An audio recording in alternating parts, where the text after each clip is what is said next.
Hi friends, ഇന്ന് നമ്മൾ നോക്കാൻ പോണത് മൾബറിയാണ്. ഇത് മൾബറി എത്ര പെട്ടെന്ന് മൾബറി കാ പറിക്കാം എന്നാണ് നോക്കണത്. ഈ മൾബറി പടന്ന് കിടക്കണതിനേക്കാളും നമ്മൾ കട്ട് ചെയ്ത് വിടുമ്പോഴാണ് നമുക്ക് നിറയെ കായ് മൾബറിയെ പറിക്കാൻ പറ്റുന്നത്. പക്ഷേ ഇപ്പം നമ്മുടെ വീടിൻ്റെ ഫ്രണ്ടിലായതുകൊണ്ട് നല്ല നീളത്തിലങ്ങ് പടന്ന് വരാൻ വേണ്ടി ഞാൻ വിടൂലേ. കാരണം എന്ന് പറഞ്ഞാൽ അങ്ങ് വഴിയാണ്, അപ്പുറം സൈഡ് റോഡ് പോലെ വഴിയാണ്, വണ്ടികളൊക്കെ പോകാനൊക്കെ പറ്റില്ല. അതുകൊണ്ട് അങ്ങ് പടരാൻ വിടൂല. പക്ഷേ ഇപ്പോൾ ഓരോ കൊമ്പിലും ഇഷ്ടത്തിന് മൾബറി കായുണ്ട്. അത് നിറയെ കായ് ഇപ്പം ചെറുതായിട്ട് നിൽക്കുന്നതേ ഉള്ളൂ. ഈ തെളുത്ത് വരണതേ ഉള്ളൂ.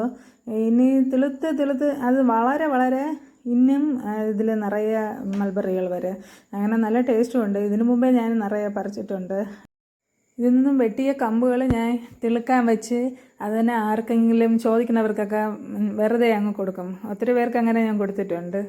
ഇതാണ് നമ്മുടെ മൾബറിയിലെ ഇന്നത്തെ വിശേഷങ്ങൾ. പിന്നെ പാപ്പുവിന് ഈ ചരുവത്തിൽ വെള്ളം വെച്ച് 4 ചരുവം വെള്ളം ചൂടാക്കിയാണ് പാപ്പുവിനെ കുളിപ്പിക്കുന്നത്. പാപ്പുവിന് കുളിക്കുന്നതിൻ്റെ ഒന്ന് ഭയങ്കര നല്ല ഉറക്കമാണ്. കുറേ നേരം നല്ല സുഖമായിട്ട് കിടന്ന് ഉറങ്ങും. പിന്നെ 2-3 ദിവസത്തേക്ക് നല്ല മണവും കാണാം. ക്രീമൊക്കെ തേക്കുന്നുണ്ട്. Okay friends.